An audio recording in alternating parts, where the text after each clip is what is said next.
नमस्कार। अष्टम श्रेणी भाई भौणी मानक आज कालांश को स्वागत। पूर्व कालांश रे आमे द्वितीय अध्याय भू संबल संपर्क रे आलोचना करिथिले। इंग्रजी रे भू संबल को कहा जाए लैंड रिसोर्सेस। तो आमे भू संबल विषय रे प्रथमे तो भू संबल रो वितरण किपरि होईछि जानिथिले। पूर्व कालांश रे किंतु आमे भू संबल रो प्रकार भेद विषय रे आलोचना करिथिले। जानिथिले कि भूमिर विभिन्न प्रकार रूप रही, विभिन्न प्रकार आकार रही, भूमिर विभिन्न प्रकार आकृति अच्छी। तो यही भूमिर विभिन्न प्रकार रूप आकार आकृति ए सब को भू संबलर प्रकार भेद कहा जाए, जहाँ को इंग्रजी रे लैंड फॉर्म बोली कहा जाए।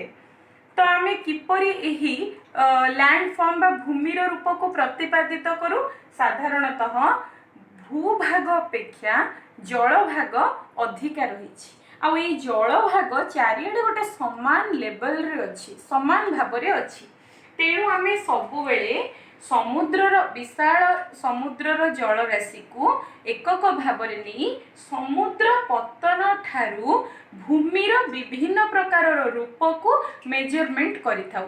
ताहले एमिति देखिया गले बहुत प्रकार भूमि रूप अच्छी, किंतु आम अष्टम श्रेणी पई तीनोटी मुख्य भूमि रूप विषय जानिबा हमको निहाती दरकार।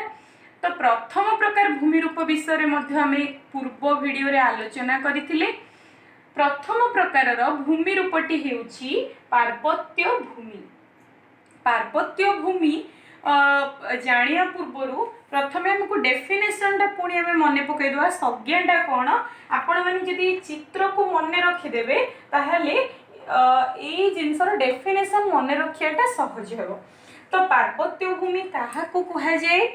समुद्र पतन ठारू खूब उच्चारे थिबा पहाड़ पर्वत गुड़ी को पार्वत्य भूमि कहा जाए। आपण माने देखि पारुथिबे समुद्र पतन ठारू यही प्रकार भूमि रूप।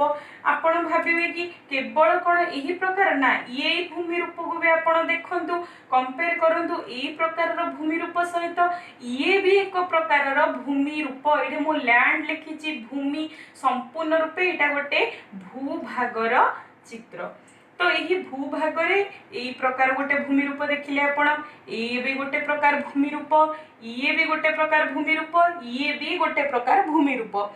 आपण यही सबु प्रकार भूमि रूप को यही समुद्र पतन ठारू मेजरमेंट करंतु उच्चता अनुसार सबु गुड़ाकर उच्चता निश्चित भावे कम अधिका बा समुद्र सहित समान भाव रे थिबार आपण देखिबाकू पाइबे। तो प्रथम प्रकार भूमि रूप जो पार्वत्य भूमि ये काहाकू सूचाए? समुद्र पतन ठारू जो भूमि गुड़िक खूब उच्चारे थाए ताकू पार्वत्य भूमि कहा जाए। साधारणतः यही प्रकार भूमि रूप भूपृष्ठ रे किपरि सृष्टि होई थाए? बहुत गुड़े भौगोलिक कारण अच्छी, किंतु दुईटी कारण आपण मानक पई बुझिबा सहज हेबो। प्रथमटी हेउछि आमर भूत्वक मध्यरे थिबा प्लेट गुड़िकर गति फल रे। आमे पूर्व कालांश रे जानिथिले आमर 7टा बृहत प्लेट अछि आ 20टा क्षुद्र प्लेट अछि। ए प्लेट गुड़िक बा प्लेट रो अर्थ भूखंड गुड़िक। ए भूखंड गुड़िक सदा बेले गतिशील, किंतु एही गति चलिबा दौड़िबा धाइबा परि नुह, बहुत स्लोली एमाने गति करिथांती। एमाने गति केमिति करंती? एमानंको तळे थिबा तरल माग्मा बा लाभा द्वारा लाभाटा गतिशील हेले ता उपरे थिबा एही खंड खंड भूखंड गुड़िक मध्य गति करिथांती। तो एही गति करिबा फल रे जेते बेले दुईटी प्लेट परस्पर मुह को आसी, एमिति दुईटी प्लेट जेते बेले परस्पर पाख को गति करंती सेते बेले दुईटी मध्य रे जेते बेले घर्षण सृष्टि हेबो सेठी एठी एक प्रकार भूमिर रूप सृष्टि हिजो। ए सब जिंस भूमिर तळे होई थाए, किंतु एहा भूमिर उपरे होई थाए। तो एठी एक प्रकार भूमि रूप सृष्टि हबो। ये हेउछि प्लेट टेक्टोनिक्स बा प्लेट संचालनवादर एक उदाहरण। या द्वारा एहीपरि भूमि रूप सृष्टि होता है। द्वितीयटी होछि हमर आग्नेयगिरि उद्गीरण। आग्नेयगिरि उद्गीरण हेबा फଳରେ ମଧ୍ୟ पार्वत्य भूमि परि भूमि रूप सृष्टि होता है। एही पार्वत्य भूमि गुड़िक बा पर्वत गुड़िक साधारणतः शिलारे गठित होता है। आमे एमिति भाबिबानी जे पार्वत्य भूमि परि भूमि रूप बा पहाड़ पर्वत केवल भूपृष्ठ उपरे अछि ना, एगुड़ाक जलराशि समुद्रर विशाल जलराशि मध्यरे मध्य केते गुड़े पहाड़ पर्वत बुड़ी रही अछि। किछि पहाड़ पर्वतर केवल ऊपर अंश देखा जाए आ बहुत अधिकांश समुद्र गर्भ मध्यरे रही थाए। तेणु पार्वत्य भूमि उभय जलराशि रे मध्य देखा जाए और स्थल भागरे मध्य देखा जाए थाए। सेमिति एही पार्वत्य भूमि गुड़िकरे केते गुड़े पर्वत रे आमे उद्भिद देखिबा को पाइबा, आउ केते गुड़े पर्वत जहार उच्चता बहुत अधिक समुद्र पतन ठारू जो माने बहुत उच्चतारे थांती साधारणतः वर्ष सारा से माने बरफ द्वारा आच्छादित होई रही थांती। यार उदाहरण हैला आम एशिया महादेश रे थिबा हिमालय पर्वतमाला। ये सदा बेले वर्ष सारा बरफ द्वारा आच्छादित होई रही थाए। तेणु ता ना हेउछि हिमालय। हिम माने बरफ, आलय माने घर, बरफर घर। सेमिति पार्वत्य भूमि गुड़िकरे चाष करिबा बा कृषि कार्य करिबा आदौ लाभजनक नुहे।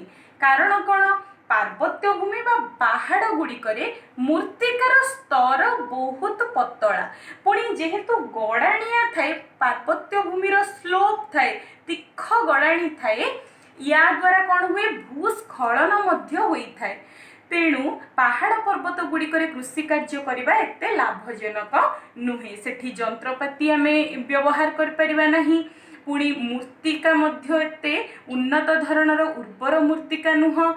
तथापि मध्य पार्वत्य भूमि गुड़िकरे अनेक प्रकारर औषधीय वृक्ष ता सहित अनेक प्रकारर अनेक प्रजातिर प्राणी मध्य वास करती। एहा सहित पार्वत्य भूमि गुड़िकरू आमे विभिन्न प्रकारर खनिज मध्य पाइथाउ।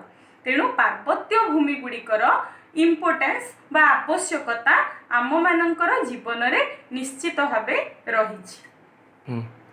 साधारणतः पार्वत्य भूमि गुड़िक गोटे पर्वत होई पारे किंबा अनेक गुड़िए पर्वतर समाहार मध्य होई पारे। अनेक गुड़िए पर्वत को नहीं गठित पार्वत्य भूमि को साधारणतः पर्वतमाला बोली कहा जाए। हिमालय एक पर्वतमाला अटे, ता अर्थ अनेक गुड़िए पर्वत हिमालय पर्वतमाला रे रहिछि। सेहीपरि पृथ्वीर 10 भागरु 1 भाग लोक पार्वत्य भूमि रे बसवास करिथांती। तेणु पार्वत्य भूमि मध्य आम पई एक गुरुत्वपूर्ण संबल अटे। वर्तमान आमे पृथ्वीर केतोटी मुख्य पार्वत्य भूमि विषय जानिबा। एमिति केउ सब पार्वत्य भूमि रहिछि पृथ्वी रे जोटा कि बहुत बड़।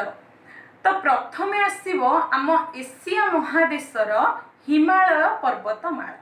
ये पृथ्वीर सर्वोच्च बा आमे कहि परिबा सबुठारु अधिक पर्वत थिबा पर्वतर माला। एशियार हिमालय पर्वतमाला रे पृथ्वीर सर्वोच्च गिरिशृंग रहिछि, जहाकु माउंट एवरेस्ट बोली कहा जाए।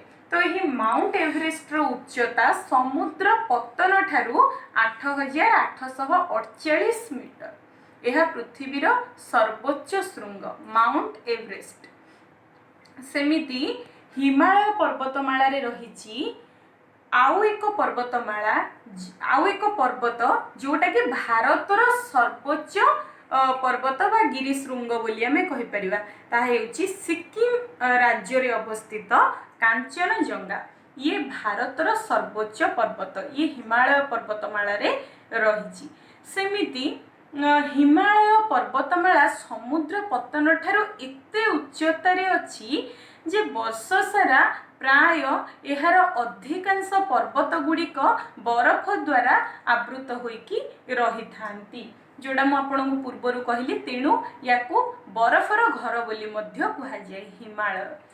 एशियार हिमालय को छाड़ीदेले पृथ्वी रे थिबा मुख्य पर्वतमाला गुड़िक है यूरोपर आल्प्स। आपण देखि पारुथिबे एठी यूरोपर आल्प्स पर्वतमाला। ये एक अनेक गुड़िए पर्वत को नहीं गठित पर्वतमाला जोटा कि यूरोप रे अछि आल्प्स बोली कहा जाए। यूरोप परे वर्तमान आमे जिबा उत्तर अमेरिका महादेश को। उत्तर अमेरिका महादेश रे रहिछि रॉकी पर्वतमाला। ये मध्य अनेक गुड़िए पर्वत को नहीं गठित पार्वत्य भूमि उत्तर अमेरिकार रॉकी पर्वतमाला। सेमिति दक्षिण अमेरिका रे रहिछि आंडेज पर्वतमाला। ये मध्य अनेक गुड़िए पर्वत को नहीं गठित तेणु पर्वतमाला बोली कहा जाए। दक्षिण अमेरिकार आंडेज पर्वतमाला। मु पुणी थरे मुख्य पर्वत गुड़िक कही दूची कारण एगुड़ाक short question very very important. एशियार हिमालय पर्वतमाला, यूरोपर आल्प्स पर्वतमाला, उत्तर अमेरिकार रॉकी, दक्षिण अमेरिकार आंडीज पर्वतमाला। आमे पृथ्वीर मुख्य पार्वत्य भूमि विषय जानिले। वर्तमान आमे आम देश भारत वर्ष रे थिबा मुख्य पार्वत्य भूमि गुड़िक विषय जानिबा। केवल जानिबानी आमे मानचित्र रे मध्य ताकू देखि पॉइंट आउट करिबा। आपण माने मध्य एही भले गोटे मानचित्र आनी घरे निजे एही पर्वत गुड़िक पॉइंट आउट करिवे। तो गोटे गोटे पार्वत्य भूमि विषय आमे जानिबा। भारतर मुख्य पार्वत्य भूमि रे प्रथमे आसुछि हिमालय पर्वतमाला। प्रथमे आमे देखिबा हिमालय पर्वतमाला केउठी रहिछि। देखंतु ये हेउछि हिमालय पर्वतमाला।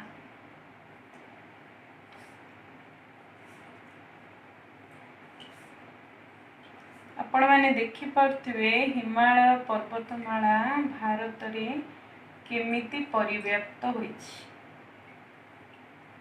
केवल भाबी दियंतुनी एई 11टी ही हिमालय पर्वतमाला बोली। एगुड़ाक सबू हिमालय पर्वतमाला रो गोटे गोटे है को शिवालिक हिमाद्री एमिति सब कह जाए। आपण माने सेटा उच्च क्लास को गले जानिबे हिमालय पर्वतमाला रो अनेक गुड़िए श्रेणी जो रही। एबे खाली एतिकी जानतु ये होची हिमालय पर्वतमाला।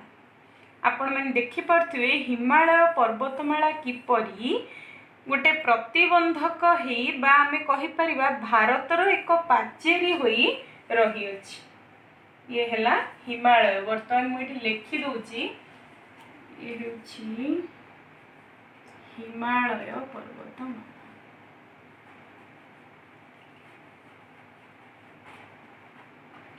एही हिमालय पर्वतमाला रे ही रही सबुठारु उच्चतम सर्वोच्च पृथ्वीर सर्वोच्च गिरिशृंग माउंट एवरेस्ट।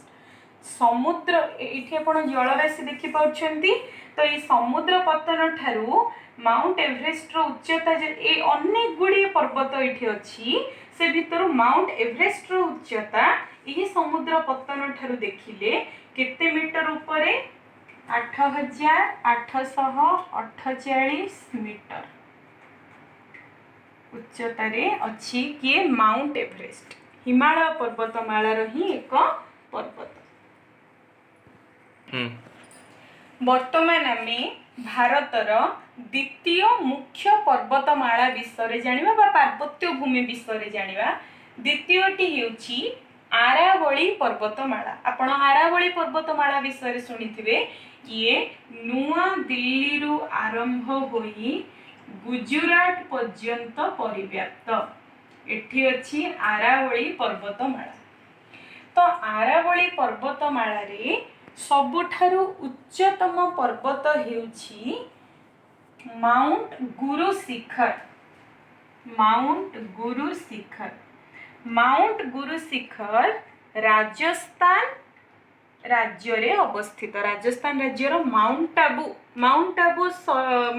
कथा आपण जानथिबे। से गोटे पर्यटन स्थल तो माउंट आबू ठू अल्प बाट दूर अवस्थित माउंट गुरु शिखर ये आरावली पर्वतमाला रे अवस्थित। आपण एते सब जिनस मन रखिया किछि आवश्यक नहीं, केवल जानिया दरकार एठी अछि हिमालय पर्वतमाला, एठी अछि आरावली पर्वतमाला। केवल पर्वतमाला गुडी को केउठी अछि आपण माने जानिया दरकार। तो ये हेउछि मु एठी लिखि दोछि, ये हेउछि आरावली पर्वतमाला। आरावली पर्वतमाला रो गोटे विशेषत्व हेउछि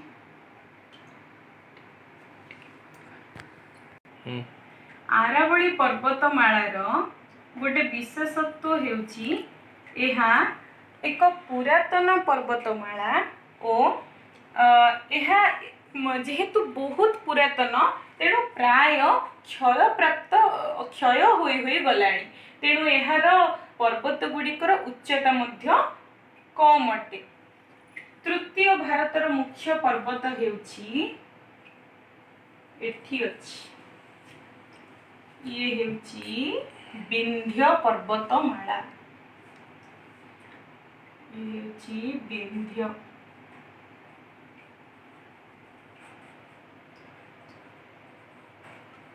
याकू विंध्यांचल बोली मध्य कुहा जाय।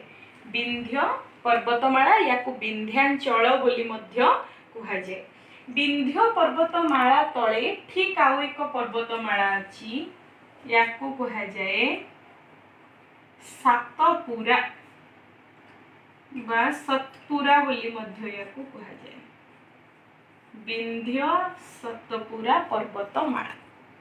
तो प्रथमे देखिले हिमालय पर्वतमाला, द्वितीय रे देखिले आरावली पर्वतमाला, तृतीय रे देखिले विंध्य पर्वतमाला, चतुर्थ रे देखिले सतपुरा पर्वतमाला।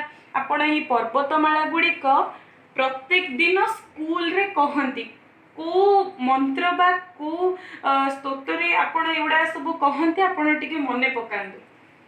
तो विंध्य गला, सतपुरा गला, एठी दुईटी नदी मध्य प्रवाहित, दुईटा नदी हेले एठी आपण माने ताहा कहबे एठी केउ दुईटी नदी प्रवाहित हेउची आ ए नदी गुडी को अरब सागर बंगोपसागर रे आसी पडिचंती ना अरब सागर रे आसी पडिचंती। आपण एठी थिबा विंध्य सतपुरा पर्वत मध्य रे थिबा दुईटा नदी रो ना आपण मते कहिबे। पर्सनल मो नंबर आपण मते मेसेज करी कहिबे एठी केउ नदी दुईटी प्रवाहित। ठीक अछि। वर्तमान हमें 1 2 3 4टा पर्वतमाला देखिले। पंचम पर्वतमाला को जिबा। ये हेउची देखंदु आपण माने एमिते ड्रा करिवे। ये हेउची पश्चिम घाट। निश्चित भाबे भारतर ये पश्चिम पार्श्व, याको कहा जाय पश्चिम घाट पर्वतमाला। इंग्रजी रे याको कहा जाए वेस्टर्न घाट बोली याको कहा जाए। मु एठी लिखि देबी, इंग्रजी रे कहा जाए वेस्टर्न घाट, ओडिया रे कहा जाए पश्चिम घाट पर्वतमाला। एही पश्चिम घाट पर्वतमाला स्थान विशेष रे या ना सब अलग अलग अछि। जेमिति कि महाराष्ट्र रे याको कहा जाए सह्याद्री बोली कहा जाए। ठीक सेमिति कर्नाटक, केरल ए पटको आसिले यार विभिन्न प्रकार ना अछि। याकू स्थल विशेष रे नीलगिरी पर्वत कहा जाए किंबा याकू कार्डमम पर्वत बोली मध्य कहंती। ए सब गुडा को ए पश्चिम घाट पर्वतमाला अनेक गुडी पर्वत को नेकी एमिति पर्वतमालाटी गठित। यार आउ एक विशेषत्व हैला आमे जानिचे भारत मौसुमी वायु जोगु वर्षा पाए। भारत रे मौसुमी वायु आसिले वर्षा हुए। वर्तमान मौसुमी वायु पळे आसलानी, तो ये मौसुमी वायु जोगु ही आम देश रे वर्षा हुए। एही मौसुमी वायु आसे केउ दिगरु? एही दिगरु आसे। एहा को कहा जाए दक्षिण पश्चिम मौसुमी वायु। या को कोन कहा जाए दक्षिण पश्चिम मौसुमी वायु। देखंतु दक्षिण पुणी पश्चिम ए दिगरु ए पवनडा बा वायुडा आसुथिबारु याको दक्षिण पश्चिम मौसुमी वायु कहा जाए। एही वायु अधिक मात्रा रे जलीय बाष्प धरी भारत को प्रवेश करे। सेही समय कौन हुए एठी जे पश्चिम घाट पर्वतमालाटी अछि ये एक बैरियर रो काम करे, प्रतिबंधक रूपे ये एठी ठिया हिछि। ଯାଦ୍ୱାରା ଏହି ବାୟୁ ଏହି ପର୍ବତମାଳାରେ ବାଧା ପାଇ ଅଧିକରୁ ଅଧିକ ଜଳୀୟ ବାଷ୍ପ ସେଥିରେ ତ୍ୟାଗ କରେ, ଯାହା ଫଳରେ କେରଳରେ ଅଧିକ ବର୍ଷା ହୁଏ, ତାମିଲନାଡୁରେ ଅଧିକା ବର୍ଷା ହୁଏ। କେଉଁ କାରଣ ଯୋଗୁ? ଏଇ କାରଣ ଯୋଗୁ, ଏଇ ପଶ୍ଚିମ ଘାଟ ପର୍ବତମାଳା ଯୋଗୁ। ଦେନ୍ ଆସିଲା ପଶ୍ଚିମ ଘାଟ ପର୍ବତମାଳା ପରେ ଏଠି ପୂର୍ବ ଭାଗରେ ଭାରତର ଆଉ ଏକ ପର୍ବତ ରହିଛି, କିନ୍ତୁ ଏହି ପର୍ବତ ଗୁଡ଼ିକ ପରସ୍ପର ସହିତ ଲାଗିକି ନାହିଁ, ବରଂ ଆପଣ ମାନେ ଦେଖୁଥିବେ ମୁଁ କେମିତି ଛାଡ଼ି ଛାଡ଼ି କରୁଛି, କାହିଁକି ନା ଏଇ ପଶ୍ଚିମ ଘାଟ ପର୍ବତମାଳାରୁ ବାହାରିଥିବା ଅନେକ ଗୁଡ଼ିଏ ନଦୀ ଦ୍ୱାରା ଇଏ ଖଣ୍ଡ ଖଣ୍ଡ ହେଇଯାଇଛି, କାରଣ ଏଇ ନଦୀ ଗୁଡ଼ିକ ଏଇ ବାଟ ଦେଇ ଆସିକି ବଙ୍ଗୋପସାଗରରେ ପଡ଼ିଛନ୍ତି। ନଦୀ ଗୁଡ଼ିକ ଆମେ କହିପାରିବା କୃଷ୍ଣା, କାବେରୀ, ଗୋଦାବରୀ। ଦକ୍ଷିଣ ଭାରତର ଏଇ ନଦୀ ଗୁଡ଼ାକ ସବୁ ପୂର୍ବ ଘାଟ ପର୍ବତମାଳା ଦେଇ ବଙ୍ଗୋପସାଗରରେ ପଡ଼ିଛନ୍ତି। ଏହା କ'ଣ ଦିନେ ଦୁଇ ଦିନ, ମାସେ, ବର୍ଷେ ଏମିତିର କଥା ନୁହଁ ନା, ବହୁତ ବର୍ଷ ଧରି ଏମାନେ ସେଇ ଦିଗରେ ପ୍ରବାହିତ ହେଉଛନ୍ତି। ତେଣୁ ଏମାନେ ଏଇ ବାଟ ଏଇ ଯୋଉ ପର୍ବତମାଳା ଗୁଡ଼ିକ ଏମିତି ତେଣୁ ଡିସକଣ୍ଟିନ୍ୟୁଅସ୍ ହେଇଯାଇଛି। ପୂର୍ବ ଘାଟ ପର୍ବତମାଳାରେ ସବୁଠାରୁ ଉଚ୍ଚତମ ପର୍ବତ ହେଉଛି ଆମ ଓଡ଼ିଶାରେ ଥିବା କୋରାପୁଟ ଜିଲ୍ଲାରେ କେଉଁ ପର୍ବତ ଅଛି କହିଲେ? ଦେଓମାଳି ପର୍ବତ ପୂର୍ବ ଘାଟ ପର୍ବତମାଳାର ସବୁଠାରୁ ଉଚ୍ଚତମ ପର୍ବତ। ସେମିତି ପୂର୍ବ ଘାଟ ପର୍ବତମାଳା ଓ ପଶ୍ଚିମ ଘାଟ ପର୍ବତମାଳା ଏଇ ଜାଗାରେ ମିଶିଛନ୍ତି। ଆଚ୍ଛା, ମୁଁ ଏଠି ଟିକେ ଲେଖିଦିଏ, ଇଏ ହେଉଛି ପୂର୍ବ ଘାଟ ପର୍ବତମାଳା, ଇଂରାଜୀରେ ୟାକୁ କୁହାଯାଏ ଇଷ୍ଟର୍ନ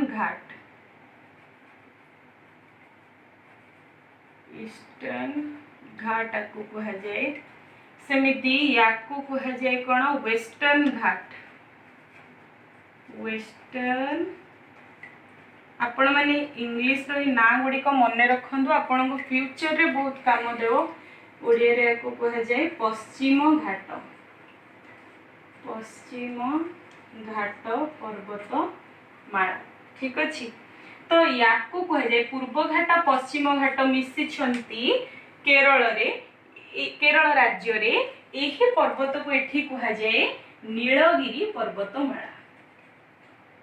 ନୀଳଗିରି ପର୍ବତମାଳାରେ ଏକ ବହୁତ ଭଲ ପର୍ଯ୍ୟଟନ ସ୍ଥଳ ଅଛି, ଯାହାକୁ ଆମେ ଉଟି ବୋଲି କହୁ, ଉଦ୍ୟୋଗ ମଣ୍ଡଳମ୍ ଉଟି ଏହି ନୀଳଗିରି ପର୍ବତମାଳାରେ ହିଁ ରହିଅଛି। ଆପଣମାନେ ମଧ୍ୟ ଭାରତର ଏହିପରି ଗୋଟେ ମାନଚିତ୍ର ଆଣନ୍ତୁ, ଏମିତି ପର୍ବତ ଗୁଡ଼ିକୁ ଏଠି ଦେଖାନ୍ତୁ। ଏକ ମୁଁ ଲେଖିଦେଉଛି, ଏକ ପର୍ବତମାଳା, ଇଏ ହେଲା 2, ଇଏ ହେଲା 3, 4, 5, 6। ଆପଣ ମାନେ ଭାରତର এই ମୁଖ୍ୟ 6ଟି ପର୍ବତମାଳାର ଅବସ୍ଥିତି ଜାଣିବା ନିହାତି ଦରକାର। ଠିକ ଅଛି, ଆଜିର କାଳାଂଶ ଏତିକିରେ ରଖୁଛି।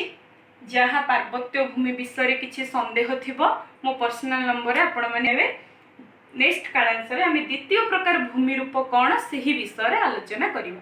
ଧନ୍ୟବାଦ।